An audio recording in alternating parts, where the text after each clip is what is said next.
Dear students, this is Arts Tech Tutorials. Let's begin to learn another poem from Ways with Words, Literatures in English, the prescribed text for BA degree program, Calicut University. Ode to Autumn, authored by John Keats, the Romantic poet. Before moving to the lines of Ode to Autumn, I would like to make you familiarize with two topics. First one, Romanticism in English literature. The second is a profile on John Keats, the Romantic poet. Let's start with Romanticism. കാൽപ്പനികത English സാഹിത്യ ലോകത്ത് എങ്ങനെയാണ് എന്ന് നമുക്ക് നോക്കാം. എന്താണ് കാൽപ്പനികത അല്ലെങ്കിൽ romanticism? Romanticism refers to a movement in art, literature and music during the 19th century. മലയാളത്തിൽ കാൽപ്പനികത എന്ന് വിളിക്കുന്ന റൊമാൻറ്റിസിസം 19-ാം നൂറ്റാണ്ടിലാണ് ഇംഗ്ലീഷ് സാഹിത്യ ലോകത്ത് നല്ല രീതിയിൽ റൊമാൻറ്റിസിസം വളർന്നു വന്നത്.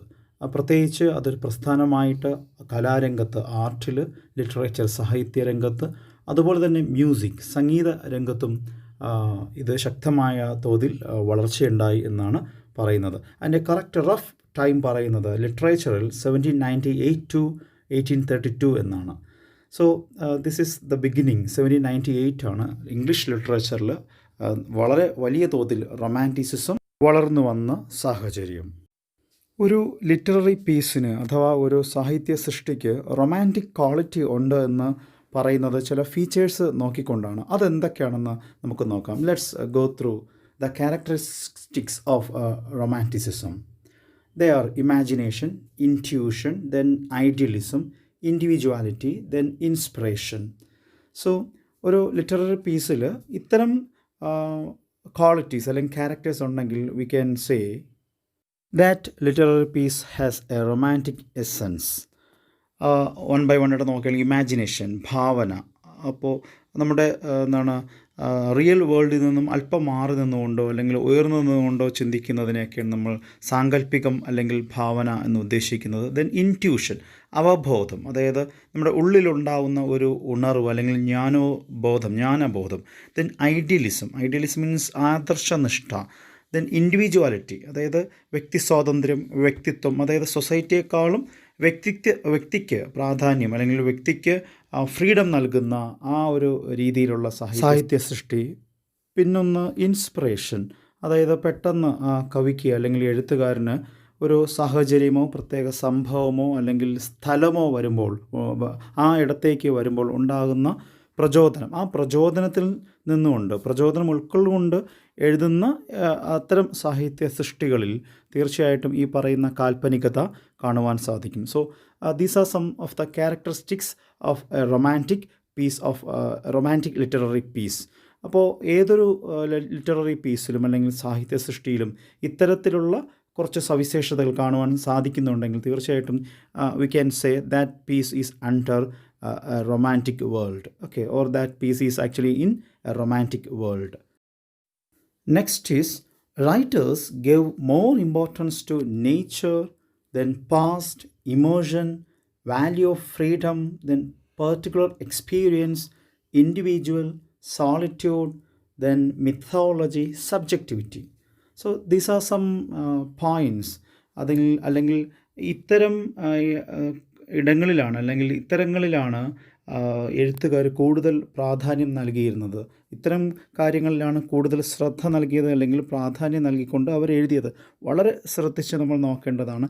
നേച്ചർ, പ്രകൃതിയിലേക്ക് തിരിഞ്ഞു നിന്നവരായിരുന്നു അല്ലെങ്കിൽ പ്രകൃതിയെ നോക്കി എഴുതിയവരായിരുന്നു ഈ റൊമാൻറ്റിക് കാലഘട്ടത്തെ എല്ലാ എഴുത്തുകാരും. കവികൾ, കഥാകാർ അല്ലെങ്കിൽ ഉപന്യാസം എഴുതുന്നവരൊക്കെയും പ്രകൃതിയിൽ നിന്നും പഠിച്ച്, for example William Wordsworth, then our poet John Keats, ഇവരൊക്കെ പ്രകൃതിയിൽ നിന്നും ഇൻസ്പിറേഷൻ ഉൾക്കൊണ്ടുകൊണ്ട് എഴുതിയവരായിരുന്നു.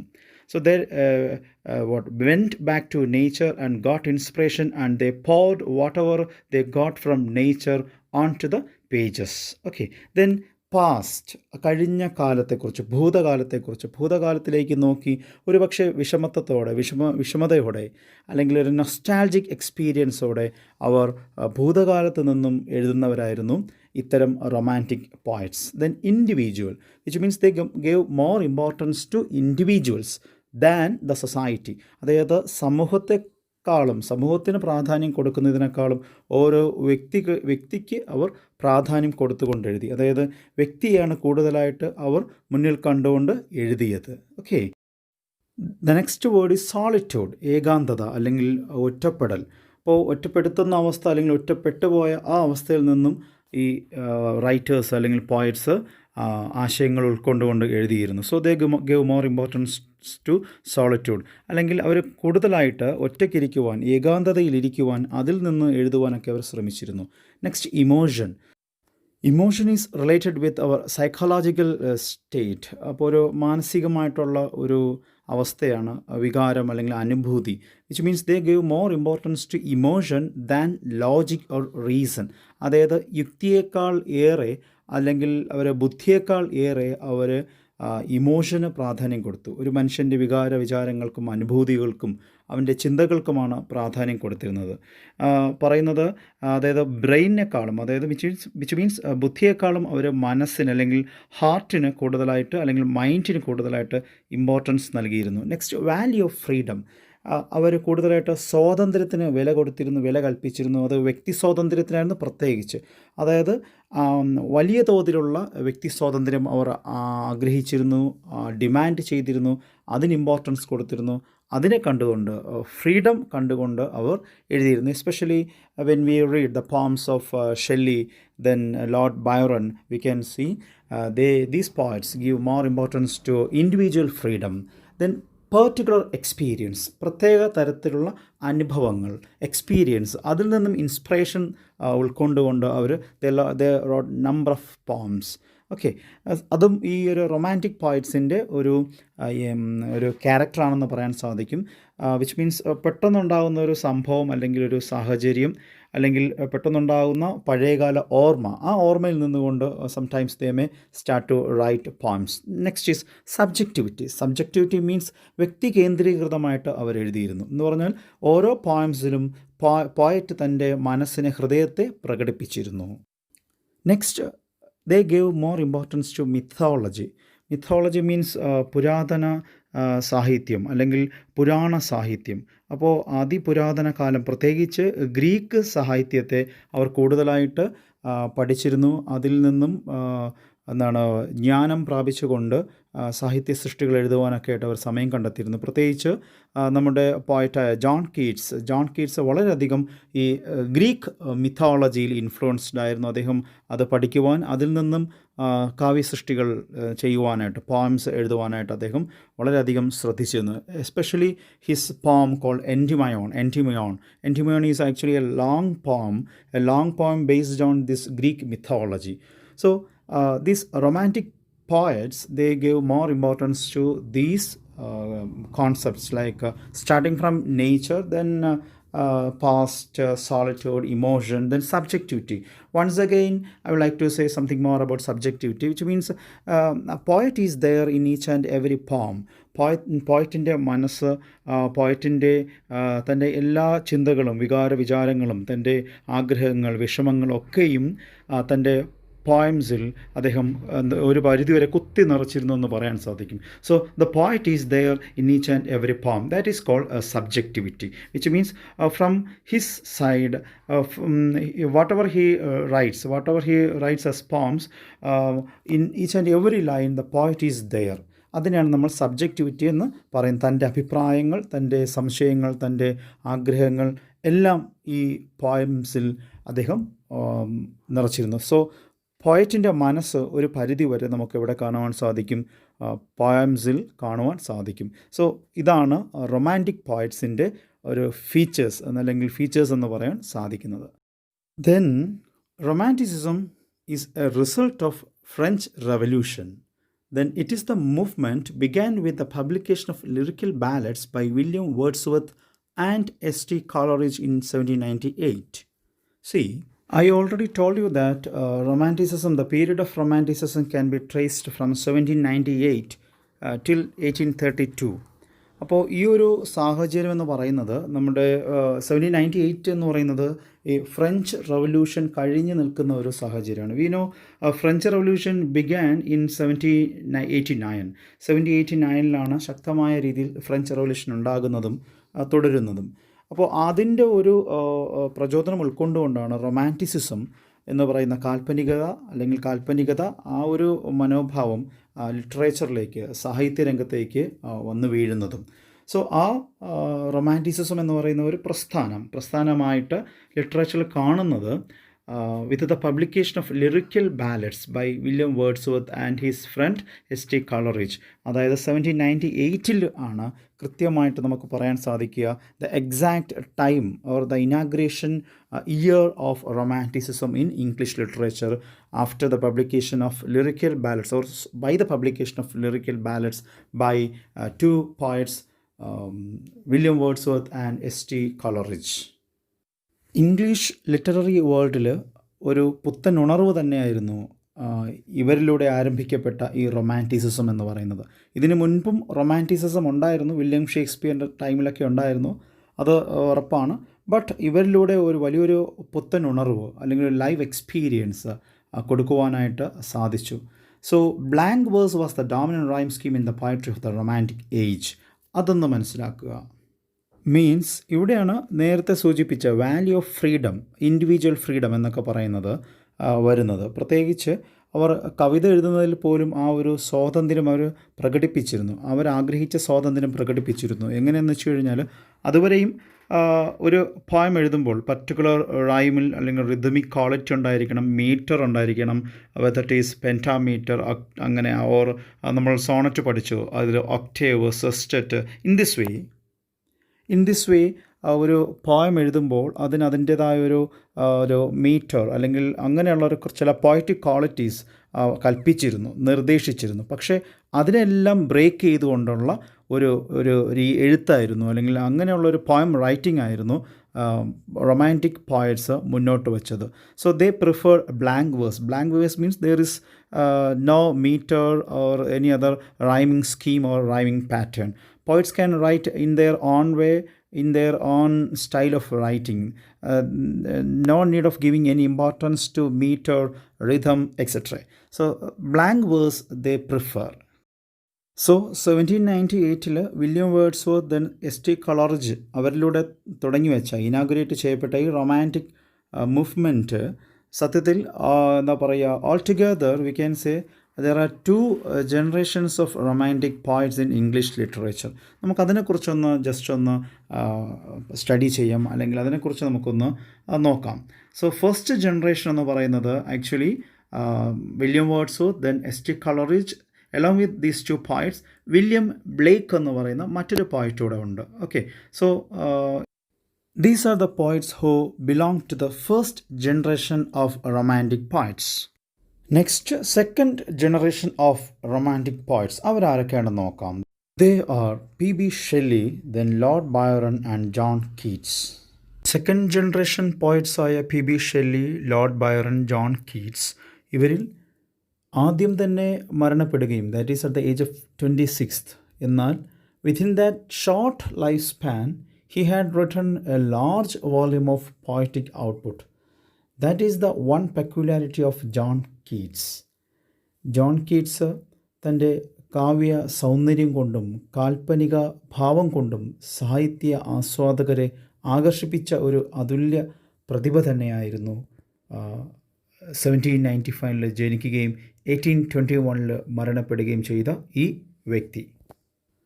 Now let's move on to the profile of John Keats, the romantic poet. John Keats, the romantic poet who was not well accepted during his lifetime but became so much famous and praised after his death. ജീവിച്ചിരുന്ന സമയത്ത് അധികമായിട്ട് അവഗണിക്കപ്പെടുകയും അപമാനിതനാവുകയും ചെയ്ത John Keats തൻ്റെ മരണശേഷം ഇന്നുവരെയും സാഹിത്യരംഗത്ത് ഏറ്റവും അധികം സ്വീകാര്യത ലഭിച്ച റൊമാൻറ്റിക് കവികളിൽ ഒരാളായിട്ട് ഇന്നും സാഹിത്യലോകത്ത് വാഴുകയാണ്. ആസ്വാദകർ അദ്ദേഹത്തെ അങ്ങനെ വാഴ്ത്തുകയാണ്. John Keats was born in 1795 in London. Talking about his parents Thomas Keats, a stable keeper, and his mother Frances. So അദ്ദേഹത്തിൻ്റെ പിതാവ് ഒരു സ്റ്റേബിൾ കീപ്പറായിരുന്നു. A stable is a place where horses are kept for hire. അതായത് ഒരു കുതിരാലയ സൂക്ഷിപ്പുകാരനായിരുന്നു തൻ്റെ പിതാവ്. മാതാവ് Frances. Then he lost his father when he was 10. His mother died of tuberculosis when he was 15. So അടിക്കടി ട്രാജഡീസ് അല്ലെങ്കിൽ ദുരന്തങ്ങൾ അദ്ദേഹത്തിൻ്റെ ജീവിതത്തിൽ അദ്ദേഹത്തിന് ഏറ്റുവാങ്ങേണ്ടി വന്നു എന്ന് കാണാൻ സാധിക്കും. അതായത് തനിക്ക് വെറും 10 വയസ്സുണ്ടായിരുന്നപ്പോൾ പിതാവ് ഒരു ആക്സിഡൻറ്റിൽ പെട്ട് മരണപ്പെടുന്നു. മാതാവ് ട്യൂബർക്യുലോസിസ് എന്ന് പറയുന്ന ആ സമയത്ത് it was actually A serious and A deadly disease. ഒരു മാരകമായ ഭയാനകമായ ഡിസീസ് തന്നെയായിരുന്നു ആ സമയം ട്യൂബർക്യുലോസിസ്. അതിൻ്റെ അണുക്കൾ ശരീരത്തിൽ ആകുകയും ആ ട്യൂബർക്യുലോസിസ് ബാധിച്ച് മാതാവ് ജോൺ കീറ്റ്സിൻ്റെ 15-ാമത്തെ വയസ്സിൽ ഇഹലോകം പ്രാപിക്കുകയും ചെയ്തു. Then John Keats and his 3 siblings were brought by his uncle Richard Abbey, who was a London merchant. Maybe fortunate enough ആയിരിക്കാം. ജോൺ കീറ്റ്സ് തൻ്റെ കൂടപ്പിറപ്പുകളായ 3 പേരും അങ്കിളായ റിച്ചാർഡ് ആബേയുടെ സംരക്ഷണയിൽ വളരുകയാണ് ചെയ്തത്. Then John Keats studied medicine in a London hospital but never practised his profession. London hospital അദ്ദേഹം medicine പഠിച്ചു. അദ്ദേഹം ഒരു ഡോക്ടറൊക്കെ ആകാനായിരുന്നു അങ്കിളിൻ്റെ ആഗ്രഹം. But he never practised. ആ തൊഴിൽ അദ്ദേഹം ഒരിക്കലും പ്രാക്ടീസ് ചെയ്തിരുന്നില്ല. Instead he took up writing as his profession. എന്നാൽ തൻ്റെ ജീവിത മാർഗമായിട്ട് പ്രൊഫഷനായിട്ട് അദ്ദേഹം തിരഞ്ഞെടുത്തത് റൈറ്റിംഗ് തന്നെയായിരുന്നു. Then John Keats published his first poem O Solitude in 1815 with the help of his friend Leah hunt in the examiner. So examiner എന്ന ഒരു ലിറ്റററി മാഗസീനിലാണ് അദ്ദേഹം ആദ്യമായിട്ട് തൻ്റെ ഫസ്റ്റ് പോയം ഓ സോളിറ്റ്യൂഡ് എന്ന് പറയുന്ന പോയം 1815 പബ്ലിഷ് ചെയ്യുന്നത്. In the next years 1816 he published on looking into Chapman's Homer. Next അദ്ദേഹം works പിന്നെ കണ്ടിന്യൂസ് ആയിട്ട് പബ്ലിഷ് ചെയ്യുകയാണ്. ഇൻ 1818 അദ്ദേഹം ആ വർഷം തൻ്റെ ലോങ്സ്റ്റ് പോയമായ എൻറ്റിമിയോൺ പബ്ലിഷ് ചെയ്യുകയാണ്. A thing of beauty is a joy for ever എന്ന് തുടങ്ങുന്ന ആ എൻറ്റിമിയോൺ എന്ന് പറയുന്ന ആ long poem that is based on Greek mythology. ഞാനത് in the beginning I just mentioned Endymion and this Greek mythology. അപ്പോൾ അദ്ദേഹം വളരെ പ്രാഗൽഭ്യമുള്ള വ്യക്തിയായിരുന്നു ഈ ഗ്രീക്ക് മിത്തോളജിയിൽ. അപ്പോൾ അതിൻ്റെ ഒരു ബേസിൽ നിന്നുകൊണ്ട് അദ്ദേഹം എഴുതിയ ഒരു ലോങ് പോയമാണ് Endymion, and that was published in 1818. Next, John Keats, he met his lover Fanny Brown for the first time in August 1818. That same ഇയറിൽ തന്നെയാണ് അദ്ദേഹം തൻ്റെ കാമുകിയായ ഫാനി ബ്രൗണിനെ കണ്ടുമുട്ടുന്നു. He became so much affectionate with Fanny. വല്ലാത്ത ഒരു അടുപ്പം, വല്ലാത്ത ഒരു പ്രണയബന്ധം അവർക്കിടയിൽ ഉണ്ടായിരുന്നു എന്നാണ് ഹിസ്റ്റോറിയൻസ് പറഞ്ഞിരിക്കുന്നത്.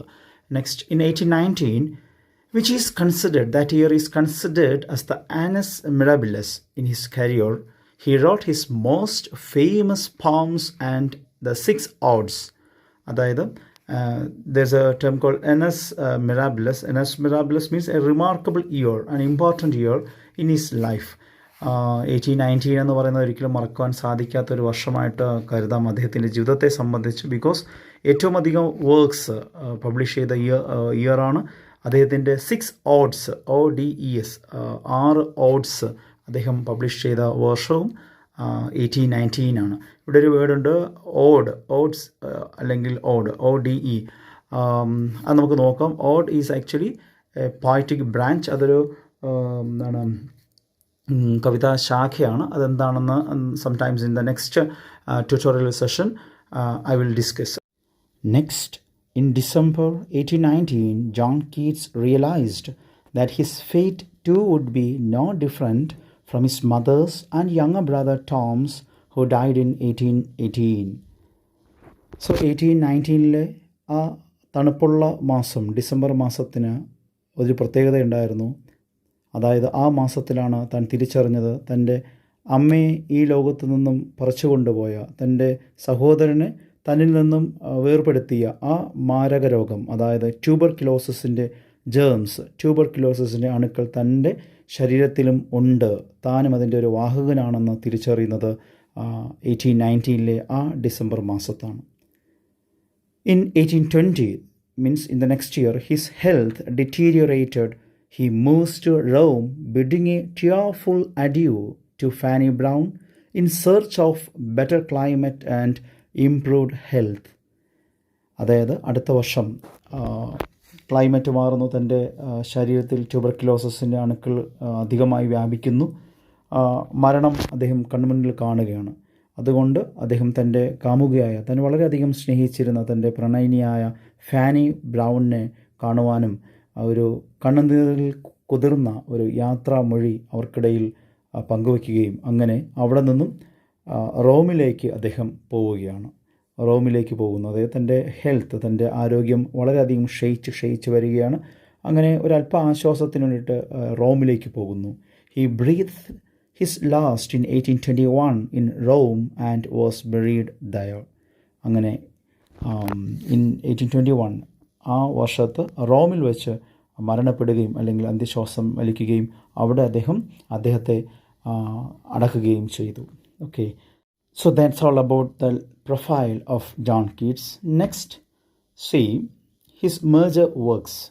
ഞാൻ പറഞ്ഞു അദ്ദേഹത്തിൻ്റെ പോയറ്റിക് ഔട്ട്പുട്ട് എന്ന് പറഞ്ഞാൽ വളരെ ലാർജ് വോള്യൂമായിരുന്നു. Just mentions here major works. 6 lyric odes അദ്ദേഹം എഴുതിയിട്ടുണ്ട്. 6 ഓഡ്സ് അദ്ദേഹം എഴുതിയിട്ടുണ്ട്. Ode to indolence, ode to Psyche, ode to a nightingale, ode on a Grecian urn, ode on melancholy, ode on autumn. ഈ 6 ഓഡുകളിൽ last one, that is ode to ഓട്ടമാണ് നമ്മൾ പഠിക്കാൻ ഉള്ളത്. Okay, next his other poems. Hyperion, Endymion, the Eve of Saint Agnes, Le Belle Dame Sans Mercy, When I Have Fears, Bright Star, Lamie. So these are his some of the works. Next slide. See his main themes. അദ്ദേഹം തൻ്റെ poems എഴുതിയ തീംസാണ്. അധികം explanations ഇവിടെ വേണ്ട, just mention ചെയ്ത് പോവുകയാണ്. Nature, അദ്ദേഹം നേച്ചറിനെ കുറിച്ച്, പ്രകൃതി. ദെൻ ഇമോഷൻ, വിചാരം അല്ലെങ്കിൽ അനുഭൂതിയെക്കുറിച്ച് അദ്ദേഹം എഴുതിയിരുന്നു.